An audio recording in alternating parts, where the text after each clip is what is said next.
Janagama news కి స్వాగతం. ముందుగా బులెటిన్ లో హెడ్లైన్స్.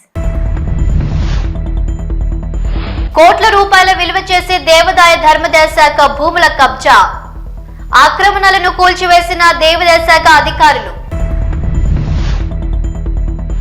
చంద్రబాబు భజన మానండి, భక్తులపై శ్రద్ధ పెట్టండి. టీటీడీ చైర్మన్ కు మాజీ మంత్రి రోజా చురకలు. తొక్కిసలాటలో మృతి చెందిన కుటుంబాలను ఆదుకుంటాం, దేవాదాయ శాఖ మంత్రి ఆనం. హైదరాబాద్ ప్రతిష్ట పెంచడం కోసం చేశా, అరపైసా అవినీతి కూడా నేను చేయలేదు కేటీఆర్. రంగారెడ్డి జిల్లా రాజేంద్రనగర్ లో కూల్చివేతలు. దేవాదాయ శాఖ ఆధ్వర్యంలో కొనసాగుతున్నాయి కూల్చివేతలు. కోట్ల రూపాయల విలువ చేసే దేవాదాయ ధర్మాదాయ శాఖ భూములను కబ్జా చేశారు కొందరు. 4 ఎకరాలలో వెలసిన అక్రమ నిర్మాణాలను కూల్చివేశారు. భారీ పోలీస్ బందోబస్తు నడుమ కొనసాగుతున్నాయి కూల్చివేతలు. ఈ కూల్చివేతలను వ్యతిరేకిస్తూ స్థానికులకు అధికారులకు మధ్య తీవ్ర వాగ్వాదం చోటు చేసుకుంది. జేసీబీలతో అక్రమంగా వెలసిన షెడ్డులను తొలగిస్తున్నారు అధికారుల బృందం. అనంత పద్మనాభ స్వామి ఆలయంకు సంబంధించిన భూమిగా గుర్తించారు అధికారులు.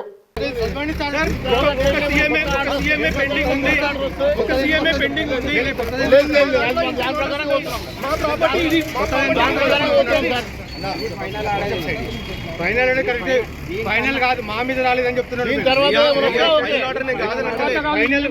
వాళ్ళ పట్టిస్తుంది, మాకు పట్టించదని చెప్తున్నాను. మాకు వేరు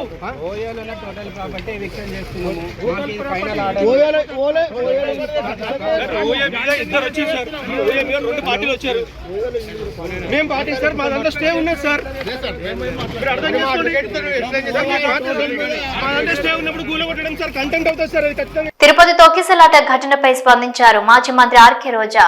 సరైన జాగ్రత్తలు తీసుకోకుండా తొక్కిసలాటలో 6 మృతికి కారణమైన వారిపై చర్యలు తీసుకోవాలని డిమాండ్ చేశారు మాజీ మంత్రి రోజా. ఇలాంటి దురదృష్టకర ఘటనలు జరగకుండా చర్యలు తీసుకోవాల్సిన టీటీడీ చైర్మన్, ఉన్నత పోలీస్ అధికారులు తమ కింది సిబ్బందిపై నెపం నెట్టేయడం సరైన పద్ధతి కాదని అన్నారు. ఈ ఘటనపై సరైన విచారణ జరిపి చర్యలు తీసుకోవాలని డిమాండ్ చేశారు రోజా. వాళ్ళకి ఎలా ఉంది, వాళ్ళకి ఏ విధమైన సర్వీస్ అందించి వాళ్ళని బతికించుకోవాలి, ఈ ఘటనకి ఎవరు కారణమో దాన్ని కనిపెట్టి మళ్ళీ జరగకుండా చూసుకోవాలి. ఎందుకంటే ఈ రోజు కూడా మళ్ళీ టోకన్లు ఇచ్చే కార్యక్రమం ఉంటుంది కాబట్టి అవి చేయకుండా మళ్ళీ నీతిమాలిన రాజకీయాలు చేస్తూ దాని నుంచి తాను తప్పించుకోవడం కోసం ఈరోజు ఏ విధంగా అధికారుల నిర్లక్ష్యం అని చెప్పి ఆయన ఒక స్టేట్మెంట్తో దీన్ని కొట్టేయాలని చూడటం నిజంగా ఈ రాష్ట్ర ప్రజలందరూ కూడా అసహించుకుంటున్నారు. ఎందుకంటే ఈరోజు అధికారులను కానీ టీటీడీ పాలక మండలిని కానీ ఎవరు నియమించారు? ఈ చంద్రబాబు నాయుడు గారే కదా.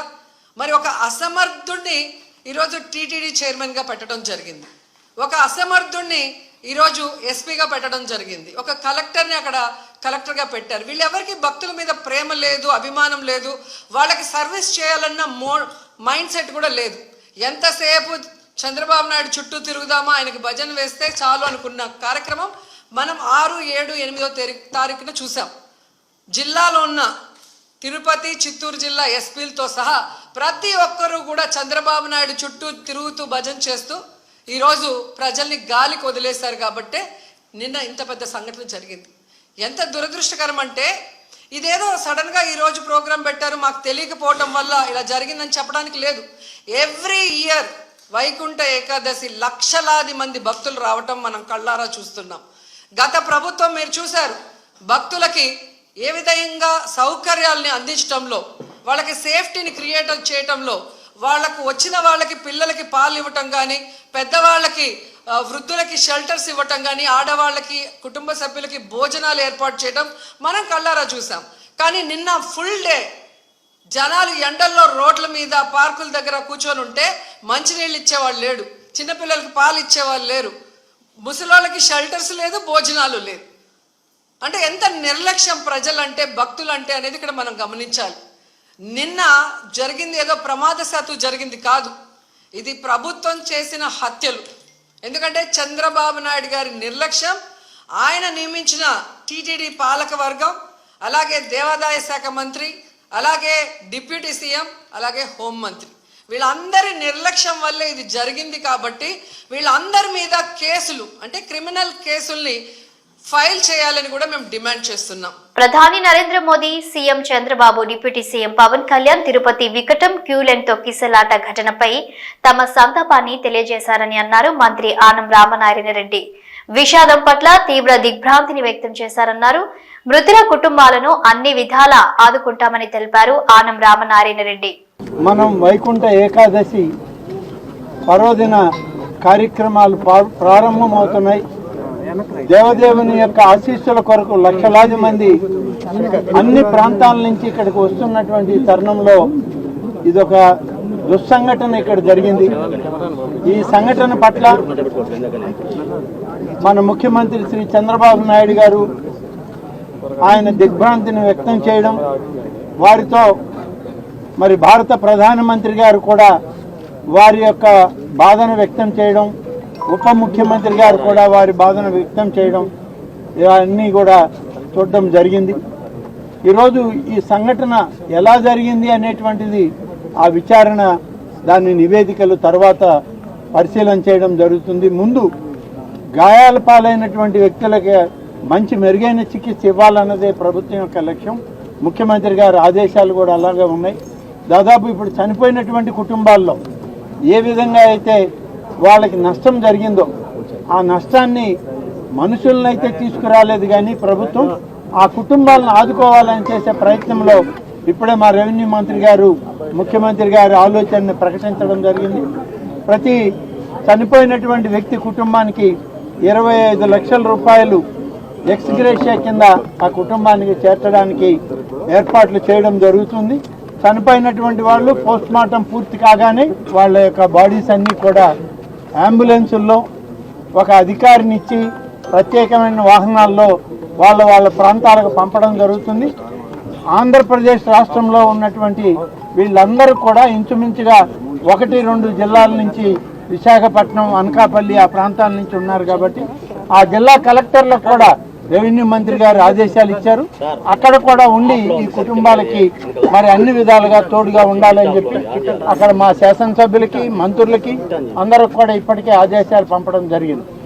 ఈ సమస్య ఎలా వచ్చింది ఏంది అనేటువంటి దాని మీద సమన్వయ లోపమా లేకుంటే ఏదైనా తొందరపాటు చర్య జరిగిందా అనేది విచారణ నివేదిక రాగానే దాని మీద సరైనటువంటి చర్యలు తీసుకుంటామనేటువంటి మాట ఇవాళ ప్రభుత్వం ఈ సందర్భంగా తెలియజేస్తుంది. Thank you. నేను ఏ పని చేసినా తెలంగాణ కోసం, హైదరాబాద్ ప్రతిష్ట పెంచడం కోసం చేశానన్నారు బీఆర్ఎస్ వర్కింగ్ ప్రెసిడెంట్ మాజీ మంత్రి కేటీఆర్. మా ప్రభుత్వం ఉన్నప్పుడు మా బావమరుదులకు 1137 కోట్ల కాంట్రాక్టు కోసం పనిచేయలేదు. మంత్రిగా నేను కేబినెట్ లో కూర్చొని నా కొడుకు కంపెనీకి కాంట్రాక్టు ఇచ్చుకోలేదు. ల్యాండ్ క్రూజర్ కార్లు కొనుక్కోలేదు. నేను 50 లక్షలతో ఎమ్మెల్యేలను కొనుగోలు చేయడానికి పోయి దొరికిపోయిన దొంగను కాదు. నేను నిఖార్సైన తెలంగాణ బిడ్డను. నేను ఏ పని చేసినా తెలంగాణ కోసం, హైదరాబాద్ ప్రతిష్ట పెంచడానికి కృషి చేశాను. అరపైసా అవినీతి కూడా నేను చేయలేదని అన్నారు మాజీ మంత్రి కేటీఆర్. కేసీఆర్ గారి సైనికుడిగా స్వచ్ఛమైన మనసుతో, నిర్మలమైన హృదయంతో స్పష్టంగా నేను గతంలో చెప్పింది మళ్ళీ చెప్తా ఉన్నా, తెలంగాణ ప్రతిష్ట పెంచడానికి, హైదరాబాద్ బ్రాండ్ ఇమేజ్ ని అంతర్జాతీయం చేయడానికి, హైదరాబాద్ ని ప్రపంచ పటంలో నిలపడానికి ఆనాడు రాష్ట్ర మంత్రిగా ఎన్నో ప్రయత్నాలు చేశాం. ఆ ప్రయత్నాలు చాలా మేరకు ఫలించి హైదరాబాద్, తెలంగాణ భారతదేశంలోనే ఒక ప్రధానమైన నగరంగా ప్రపంచ దృష్టిని ఆకర్షించే స్థాయికి తీసుకొచ్చే విధంగా పనిచేశాం. మేము 9.5-10 ఏళ్ల కాలంలో మా ప్రభుత్వం ఉన్నప్పుడు మా బావమరుదులకు 1137 కోట్ల కాంట్రాక్ట్లు చేయలేదు. మంత్రిగా నేను కౌన్సిల్లో కూర్చొని, కౌన్సిల్ ఆఫ్ మినిస్టర్స్ లో, కేబినెట్ లో కూర్చొని నా కొడుకు కంపెనీకి కాంట్రాక్ట్ ఇచ్చుకోలేదు, లేదా నేను ల్యాండ్ క్రూజర్ కార్లు కొనుక్కోలేదు. ఆ పనులు రేవంత్ రెడ్డి గారు, ఆయన మంత్రివర్గ సహచరులు, ఆ సాగు తెలివితేటలు, ఆ అవినీతి తెలివితేటలు వాళ్ళకే ఉన్నాయి. నేను 50 లక్షల రూపాయలతో ఎమ్మెల్యేలను కొనుగోలు చేయడానికి పోయి దొరికిపోయిన దొంగను కూడా కాదు. నేను నిఖార్సైన తెలంగాణ బిడ్డను. ఏ పని చేసినా తెలంగాణ కోసం, హైదరాబాద్ ప్రతిష్టను పెంచడం కోసం చేశాను. ఆరో పైసా అవినీతి కూడా నేను చేయలేదు, చేయబోను. సరే, ఇవాళ ఈ కొంచెం ఉర్రకుండా ఆగలుగుతారా? ఇవాళ కొంతమంది అర్థమయ్యి కాని వాళ్ళు, తెలిసి తెలియని వాళ్ళు ఏదో కొంత బురద జల్లి తాత్కాలికంగా మీడియా మేనేజ్మెంట్ ద్వారా రాజకీయ పబ్బం గడుపుకోవాలనుకునే కాంగ్రెస్ వాళ్ళకి నేను చెప్పేది ఒకటే, నిజం నిలకడ మీద తెలుస్తుంది. మీరు ఇవాళ చల్లే బురద ఎట్టి పరిస్థితుల్లో మా దృష్టి ఏదైతే కేంద్రీకరించబడిందో దాని నుంచి తప్పించలేదు. మేము మాట్లాడుతూనే ఉంటాం, కొట్లాడుతూనే ఉంటాం. గత సంవత్సర కాలంగా విద్యుత్ ఛార్జీలు పెంచవద్దని కొట్లాడింది టీఆర్ఎస్. లగచర్లలో నువ్వు రైతులను జైల్లో పెడితే అడ్డుకున్నది టీఆర్ఎస్. నువ్వు హైడ్రా పేరిట ఇండ్లు కూలగొడితే అడ్డుకున్నది టీఆర్ఎస్. తిరుపతి క్యూ లైన్ లో ఉన్న ఒక మహిళకు అస్వస్థతగా ఉంటే ఆమెను వైద్య సేవ కోసం ఆసుపత్రికి పంపడం కోసం అక్కడ ఉన్న ఒక పోలీస్ గేట్ తీయడంతో ఒక్కసారిగా అందరూ తోసుకురావడంతో తొక్కిసలాట జరిగి ఇప్పటి వరకు 6 మృతి చెందినట్టు తెలుస్తుంది. అందరూ 40 ఏళ్లకు పైబడిన వారు. అందులో ఒక మహిళ, 5 పురుషులు, మొత్తం 40 మంది క్షతగాత్రులు. అందులో 34 మందికి వైద్య సేవలు అందిస్తున్నారు. అందరూ కోలుకుంటున్నారు. వారంతా మాట్లాడుతున్నారని తెలిపారు టీటీడీ చైర్మన్ బిఆర్ నాయుడు. ఇవన్నీ ప్రెడిక్ట్ చేయాలి, నాకు క్లియర్గా లోపం కనిపిస్తుంది. మీరు చాలా ఈజీగా తీసుకున్నారు, మీరు ఎందుకు ఈ విధంగా చేశారనేటువంటి కూడా వ్యక్తం చేశారు ఆయన. రేపు సీఎం గారు వస్తారు కాబట్టి ప్రెస్ మీట్ కూడా ఉంటుంది. ఇంకా రేపే సీఎం గారే వీటన్నిటికీ అడ్రస్ చేస్తాడని అనుకుంటున్నాం. చేసేదంతా కూడా అధికారులే కదా, ఇంకెవరికి బాధ్యత ఉంటుంది. ముందర రోజు నిన్న కూడా నేను మీటింగ్ కాల్ఫర్ చేశాను అధికారులతో. ఏం చేస్తున్నారు ఏంటి నేను అడగటం కూడా జరిగింది. చాలా ఈజీగా తీసుకోవద్దండి, మీరు నాకు ఇన్ఫర్మేషన్ ఉంది గొడవలు జరుగుతాయేమో అని. అందుకని నేను ఈరోజు మార్నింగ్ కూడా ప్రెస్ మీట్లో అదే చెప్పాను. తిరుమలకి రానివ్వరేమో, దర్శనాలు కావేమో అనేటువంటి రూమర్ బాగా సోషల్ మీడియాలో స్ప్రెడ్ చేశారు. అందుకే నేను మార్నింగ్ కూడా దాన్ని ఖండించాను. నేను మీ అందరి ముందరే అలాంటిది ఎవరు ఉండదు, ఎవరన్నా రావచ్చు తిరుమలకి, దర్శనానికి మాత్రం టోకన్లు ఉండాలి తప్ప తిరుమలకి రావద్దని ఎవరు అనలేదు. ఎవరైనా రావచ్చు అని పెద్ద నేను స్టేట్మెంట్ కూడా ఇచ్చాను. నాకు తెలుసు గొడవ అవుతుందేమో అనేది నాలో అనుమానం ఉంది. నేను అధికారుల దగ్గర కూడా వ్యక్తం చేశాను. ఎస్పీ దగ్గర కూడా నేను టెంపుల్లో కనిపిస్తే చెప్పాను, మీరు ఆషామాషిగా తీసుకోవద్దండి, దీన్ని జాగ్రత్తగా చేయండి. అప్పుడు అన్నారు వాళ్ళు 5,000 మంది పోలీసులు పెడుతున్నామండి, మేము చూసుకుంటామండి, అది ఇది అని అన్నారు నాతో. ఇది దురదృష్టకరం. ఇప్పుడు ఎవరిని మనం నిందించలేము, ఒకలా ఇద్దరు అనేది. ఈ పొరపాటు జరిగిపోయింది, మరి దానికి చింతించడం తప్ప మనం చేసేదేం లేదు ఈ టైంలో.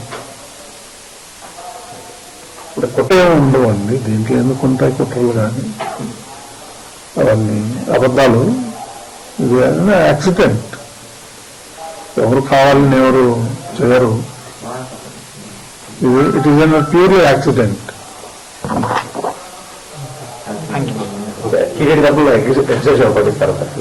రేపు ముఖ్యమంత్రి గారు ప్రకటిస్తారు.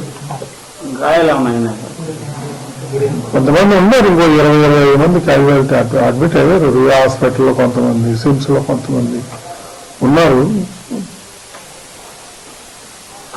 చూడాలి, నేను కూడా వెళ్తాను, వెళ్ళి చూసేసి వస్తాను. అక్కడ బాగా టెన్షన్గా ఉంది.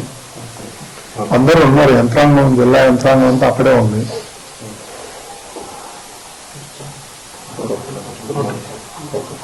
తొక్కిసలాట ఘటనపై ఇవాళ తిరుపతి జిల్లా కలెక్టర్ వెంకటేశ్వర్ స్పందించారు. గేట్ సడన్ గా తెరవడంతో 2,000 మంది ఒకేసారి లోపలికి వెళ్లేందుకు ప్రయత్నించారు. ఈ క్రమంలోనే ఒకరిపై ఒకరు పడిపోయి తొక్కిసలాట చోటు చేసుకుంది. మృతుల్లో కేరళ రాష్ట్రానికి చెందిన ఓ మహిళ ఉన్నారు. మిగతా వారు వైజాగ్, నర్సీపట్నానికి చెందిన వారుగా గుర్తించి వారి బంధువులకు సమాచారం ఇచ్చారు. ఘటనకు గల కారణాలను తెలుసుకుంటున్నామని కలెక్టర్ చెప్పారు. గేట్ ఓపెన్ చేసినప్పుడు ఈ స్టాంపీడ్ అనేది చోటు చేసుకుంది. ఒకేసారి సుమారుగా ఒక 2,000-2,500 క్రౌడ్ గేట్ మీదకి రావడంతో ఒకరి మీద ఒకరు టాపుల్ అయిపోయి పడిపోయిన సందర్భంలో కింద ఎవరైతే ఉన్నారో వాళ్ళు చెస్ట్ కంప్రెషన్ గురై అంటే అన్కాన్షియస్ అక్కడికి వెళ్ళారు. And as soon as ambulance వచ్చి రుయాకి స్విమ్స్కి షిఫ్ట్ చేసినప్పుడు they were declared as broad dead. బైరాగి పట్టడ ఆ ఇన్సిడెంట్లో 5 people చనిపోయారు, ఒక 4 women and 1 male. వీళ్ళందరూ కూడా 35 years అబవ్ ఉన్నారు. ఒకళ్ళు ఫ్రమ్ కేరళ ఉన్నారు, మిగతా వాళ్ళు వైజాగ్, నర్సీపట్నం వాసులు గుర్తించాము. వాళ్ళ బంధువులందరూ కూడా ఇన్ఫార్మ్ చేయడం జరిగింది. పోస్ట్ మార్టం కూడా వెంటనే నిర్వహించి ఇంకో 1 hourలో వాళ్ళ బంధువులకు కూడా డిసీజ్డ్ పర్సన్స్ని హ్యాండ్ ఓవర్ చేయడం జరుగుతుంది. ఇంజరీస్ కూడా అరౌండ్ 35 peopleకి మైనర్ ఇంజరీస్ అయ్యాయి. సో వీళ్ళని నిన్న నైట్ స్విమ్స్ రుయాలో అడ్మిట్ చేసుకోవడం జరిగింది. అందరూ కూడా స్టేబుల్ ఉన్నారు, చాలా మంది కూడా డిశ్చార్జ్ అయిపోయారు. యాజ్ ఆఫ్ నౌ కూడా ఓన్లీ 12 people అడ్మిట్ అయి ఉన్నారు. మిగతా వాళ్ళందరూ వెరీ వెరీ మైనర్ ఇంజరీస్ ఉంటూ వాళ్ళు ట్రీట్మెంట్ తీసుకొని దే గాట్ డిశ్చార్జ్డ్. సో ఇప్పుడు అందరూ కూడా స్విమ్స్లో 12 మంది కూడా స్విమ్స్లోనే యాజ్ ఆఫ్ నౌ ఉన్నారు. సో వాళ్ళందరూ కూడా స్టేబుల్గా ఉన్నారు. With in 2 days few people will be discharged. కొంతమందికి ఫ్రాక్చర్స్ ఉన్నాయి, కట్లు కట్టి వాళ్ళకి ట్రీట్మెంట్ ఇచ్చిన తర్వాత వాళ్ళు లక్షల మంది వస్తున్నారు. ముందుగానే తెలుసు భక్తులు ఎక్కువగా వస్తారనేసి అక్కడ తోపులాట్లు జరగడానికి పోలీసులు వైఫల్యం కనిపిస్తుంది. మరి ఎట్లా ముందుగా గెస్ట్ చేయలేక ఏమంటుంది? అన్ని ఏర్పాట్లు టీటీడీ నుంచి జిల్లా యంత్రాంగం నుంచి చేసుకోవడం జరిగింది. Sufficient police force everything deploy చేశాము. వచ్చినప్పుడు కూడా ఇలాంటి సంఘటనలు లేవు. 2005 అన్ని ఏర్పాట్లు జరిగింది. ఒక దురదృష్ట సంఘటన వల్ల అది గేట్ తీసేటప్పుడు కొంచెం మిస్కమ్యూనికేషన్ వల్ల ఇది జరిగింది. ఏదైతే ఏమి we are analysing reasons for incident. అది త్వరలోనే ఆ గ్రౌండ్లో మొత్తం ఎంతమంది ఉన్నారు? ఆ హోల్డింగ్ ఏరియాలో బైరాగి పట్టట్లో సుమారుగా 2400 నుంచి 2500 మంది ఉన్నారు. అంత తక్కువ మందికే ఇట్లా తొక్కిస్తున్నారు. అదే వీఆర్ అనలైజింగ్ ద రీజన్స్. త్వరలోనే మీకు చెప్పారు. అక్కడ సిబ్బంది నిర్లక్ష్యం టీటీడీ చైర్మన్ ప్రకటించే అవకాశం ఉన్నాయి. గౌరవ ముఖ్యమంత్రి గారు ఇప్పుడు విచ్చేయనున్నారండి. పేషెంట్స్ అందరినీ కూడా పరామర్శించడానికి గౌరవ ముఖ్యమంత్రి గారు వచ్చిన తర్వాత దాని మీద డెసిషన్ తీసుకుంటారు. వైకుంఠ ఏకాదశి దర్శనం టోకెన్ ఇచ్చి కేంద్రం వద్ద బుధవారం రాత్రి జరిగిన తొక్కిసలాటలో మృతి చెందిన మృతుల కుటుంబాలను పరామర్శించడానికి వారికి భరోసా కల్పించేందుకు ముఖ్యమంత్రి ఆదేశాల మేరకు మంత్రుల బృందం రావడం జరిగిందని, ప్రభుత్వం అన్ని విధాలుగా ఆదుకుంటుందని రాష్ట్ర మంత్రులు ప్రకటించారు. గురువారం ఉదయం రాష్ట్ర హోంశాఖ మంత్రి అనిత, రాష్ట్ర రెవెన్యూ శాఖ మంత్రి, జిల్లా ఇన్ఛార్జ్ మంత్రి అనగాని సత్యప్రసాద్, రాష్ట్ర దేవాదాయ శాఖ మంత్రి ఆనం రామనారాయణ రెడ్డి, గృహ నిర్మాణ మరియు సమాచార శాఖ మంత్రి కొలుసు పార్థసారథి, జల వనరుల శాఖ మంత్రి నిమ్మల రామనాయుడు, జిల్లా collector doctor yes Venkateshwar, Chandragiri శాసన సభ్యులు పులివర్తి నాని జాయింట్ కలెక్టర్ తో కలిసి రియా ఆసుపత్రి మార్చిని నందు ఉన్న మృతులను పరిశీలించి వారి కుటుంబాలను ఓదార్చి వివరాలు తెలుసుకున్నారు. అనంతరం మీడియాతో మంత్రులు మాట్లాడుతూ ఏకాదశి దర్శనం టోకెన్ ఇచ్చు ప్రదేశం వద్ద తొక్కిసలాటలో మృతి చెందిన మృతుల కుటుంబాలకు ప్రభుత్వం అన్ని విధాలుగా ఆదుకుంటుందన్నారు. వైకుంఠ ఏకాదశి దర్శనం టోకెన్లు పొందే ప్రతి చోట సీసీ కెమెరాలు ఉన్నాయని వాటిని పరిశీలించి ఈ సంఘటనపై పూర్తి విచారణ చేసిన తర్వాత సిబ్బంది నిర్లక్ష్యం ఉంటే వారిపై కఠిన చర్యలు తీసుకుంటామన్నారు. మృతి చెందిన వారి కుటుంబానికి 25 లక్షల రూపాయలు అందజేయడం జరుగుతుందన్నారు. మాజీ మంత్రి హరీష్ రావు ఓ రిటైర్డ్ పోలీస్ ఆవేదనను సీఎం రేవంత్ రెడ్డి దృష్టికి వచ్చేలా ఎక్స్ వేదికగా ఓ పోస్టును పెట్టారు. హోంమంత్రిగా కూడా ఉన్న ముఖ్యమంత్రి రేవంత్ రెడ్డి, మీ పాలనలో ప్రజల ప్రాణాలు కాపాడిన పోలీసుల జీవితాలకే భద్రత లేకుండా పోవడం సిగ్గుచేటని, రిటైర్డ్ పోలీసు ఉద్యోగి ఏఎస్ఐ సాదిక్ అలీ 8 నెలల నుంచి తనకు రావాల్సిన బెనిఫిట్స్ కోసం ఎదురు చూస్తున్నానని, ఇక ఆత్మహత్య శరణ్యమంటూ ఆవేదన చెందుతున్న ప్రభుత్వం పట్టించుకోకపోవడం దుర్మార్గం. మీ పాలన అన్ని వర్గాలతో పాటు రిటైర్మెంట్ ఉద్యోగులకు కూడా శాపంగా మారింది. విశ్రాంత జీవితాన్ని కుటుంబ సభ్యులతో కలిసి సంతోషంగా గడిపే రోజుల్లో వారిని మానసిక క్షోభకు గురి చేయడం హేయమైన చర్య. దాదాపు 7,000 మంది ప్రభుత్వ ఉద్యోగులు వారికి హక్కుగా రావాల్సిన రిటైర్మెంట్ బెనిఫిట్స్ కోసం ఏడాది కాలంగా ఎదురు చూస్తున్న ప్రభుత్వం పట్టించుకోవడం నిర్లక్ష్యానికి నిదర్శనం.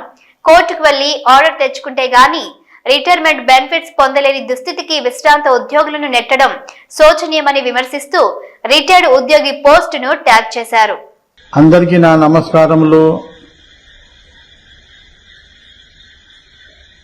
నేను రిటైర్మెంట్ అయ్యి ఈ నెలతోనో 8 నెలలు అవుతున్నది. గవర్నమెంట్ నుంచి నాకు వచ్చే డబ్బులు 8 నెలలకు గాను 8 రూపాయలు కూడా నాకు రాలేదు. నేను ముత్తూట్ హౌసింగ్ లోన్లో అప్పు తీసుకున్నాను. మరి నా యొక్క డిపార్ట్మెంట్లో కొంతమంది దగ్గర అప్పు తీసుకున్నాను. నేను రిటైర్మెంట్ అయిన తర్వాత నాకు వస్తాయి డబ్బులు, వాళ్ళకు రిటర్న్ చేస్తా అని చెప్పి వాళ్ళకి ఇంట్రెస్ట్ కూడా కట్టడం లేదు. వచ్చే పెన్షన్ కూడా దాంట్లో కూడా ఐటీ కట్ అయ్యి ఇల్లు సంసారానికి కట్టడమే బతకడానికే సరిపోతుంది. 8 నెలలకు గాను 8 పైసలు రాని ఎడల నాకు గవర్నమెంట్ నుంచి ఆశ వదులుకొని ఇక పరమాత్మనికి కలిసిపోవాలని ఒకటే మార్గం ఉంది. నేను సస్తే కానీ ఇచ్చేటట్లేదు గవర్నమెంట్. ఎవరికి అడిగినా కానీ ఈ కుబేరు అంటున్నారు. మరి లక్ష్మీదేవి ఇవ్వాలనా, ఏం చేయాలి? ఇక రైతు కూడా చచ్చిపోతే అప్పటిదప్పుడే 5 లక్షలు ఇస్తున్నారు. ఇక నేను సస్తే లోన్ మాఫ్ అయిపోతుంది, కొంతమంది టైం ఇస్తారు నా కొడుకు అని చెప్పి లాస్ట్కి అదే మార్గం ఎన్నుకుంటున్నాను. దయచేసి ఈ వీడియో అందరికీ షేర్ చేయండి. మన ప్రియమైన నాయకుడు కాంగ్రెస్ పార్టీ నుంచి గెలిచిన శ్రీ గౌరవనీయులైన సీఎం రేవంత్ రెడ్డి గారి వరకు పోయే వరకు ఇది షేర్ చేయండి. ప్రతి ఒక్కరూ మాట్లాడుతున్నారు కానీ గవర్నమెంట్ సర్వెంట్ల గురించి కానీ గవర్నమెంట్ సర్వెంట్లు అయ్యి రిటైర్మెంట్ అయిన వాళ్ళ దిక్కు నుంచి కానీ ఏం కూడా మాట్లాడడం లేదు. దీనిపై విరక్తి చెంది సావే శరణము అని చెప్పి అనిపిస్తుంది. మంది ఫోన్లు చేసి ఎత్తకుండా ఉంటే ఇంటికాడికి వచ్చిపోతున్నారు. ఇంటికాడికి వచ్చి నేను వేరే ఊర్లలో దాక్కొని తిరుగుతున్నా. ఈ పరిస్థితి వచ్చింది నాకు ఎక్కడ తోయాక వీడియో చేసినా. కాబట్టి నేను చనిపోతే నా కొడుకు పైసలు ఇస్తేనేమో తీసుకోండి, లేకపోతే నన్ను క్షమించండి అని అందరికీ 2 చేతులు జోడించి దండం పెట్టుకుంటున్నాను. నమస్కారములు అందరికీ. హైదరాబాద్ హోటల్ మ్యారియట్ లో Sun International Institute of Tourism and Management 20 years of excellence freshers party ముఖ్య అతిథిగా హాజరయ్యారు మంత్రి పొన్నం ప్రభాకర్ గౌడ్. కార్యక్రమంలో పాల్గొన్న ఆంధ్రప్రదేశ్ మాజీ మంత్రి ఎమ్మెల్యే గంటా శ్రీనివాసరావు, సినీ నటుడు అశోక్ తదితరులు హాజరయ్యారు. Sun International Tourism and Management లో నూతనంగా చేరిన విద్యార్థులకు శుభాకాంక్షలు తెలిపారు. మారుతున్న కాలానికి అనుగుణంగా టూరిజం కోర్సులు భవిష్యత్తుకి బాటలు వేస్తాయన్నారు. తెలంగాణ ప్రభుత్వం నూతనంగా టూరిజం పాలసీ తీసుకొచ్చిందని, విశాఖపట్నంలో బీచ్, అరకులోయ, కొండలు టూరిజం అభివృద్ధి చెందిన విధంగానే తెలంగాణ ప్రభుత్వం నూతనంగా టూరిజం పాలసీ తీసుకొచ్చిందని, విశాఖపట్నంలో బీచ్, అరకులోయ, కొండలు టూరిజం అభివృద్ధి చెందిన విధంగానే తెలంగాణలో టూరిజంను మరింత అభివృద్ధి చెందించడానికి ప్రణాళికలు రూపొందించామన్నారు మంత్రి పొన్నం ప్రభాకర్. విశాఖపట్నం నుంచి ఇక్కడికి వచ్చినారు. గంటా శ్రీనివాసరావు గారు అన్నగారికి మరొకసారి హృదయపూర్వకంగా నమస్కారాలు. శ్రీకాంత్ గారికి, ఆశా గారికి, మిగతా క్యాంపస్ ఇన్ఛార్జెస్, ఇక్కడ విద్యార్థులు స్టూడెంట్స్. ఎందుకంటే హాస్పిటాలిటీ టూరిజం మేనేజ్మెంట్ అనేది it's not a small subject. Entire world, మొత్తం ప్రపంచవ్యాప్తంగా విస్తరించినటువంటి అంశము. దీనికి వెళ్ళాలి, there is no end for the subject. కాబట్టి మీరు ఈ సన్ ఇన్స్టిట్యూషన్ 20 సంవత్సరాల ఎక్స్పీరియన్స్ తోటి ఉన్నటువంటి ఇన్స్టిట్యూట్ లో మీరు నూతనంగా అడ్మిషన్లు పొంది ఈరోజు వెల్కమ్ టు ఫ్రెషర్ పార్టీ చేసుకున్న సందర్భంగా మీ అందరికీ belated happy new year and advance Sankranti శుభాకాంక్షలు కూడా. మీ అందరూ కూడా, నేను కూడా ఒక 30 సంవత్సరాల కింద స్టూడెంట్ లీడర్ గా విద్యార్థులతో అనేక ఇష్యూస్ మాట్లాడడం. ఈరోజు మార్పు వచ్చింది సమాజంలో. విద్యార్థులకు సంబంధించి ప్రభుత్వాలు కానీ లేదా విద్యా సంస్థలు అనేకమైనటువంటి నూతనమైనటువంటి అంశాలతోటి భవిష్యత్తులో ఏ విధంగా జీవిత గమ్యాన్ని చేరాలనే ఆలోచనతో ఉండేటువంటి కోర్సులు తీసుకొచ్చి అందులో ఈ విద్యా సంస్థ సన్ ఎడ్యుకేషన్ ఇన్స్టిట్యూషన్ ఏదైతే ఇవే bulletin updates. Keep watching news.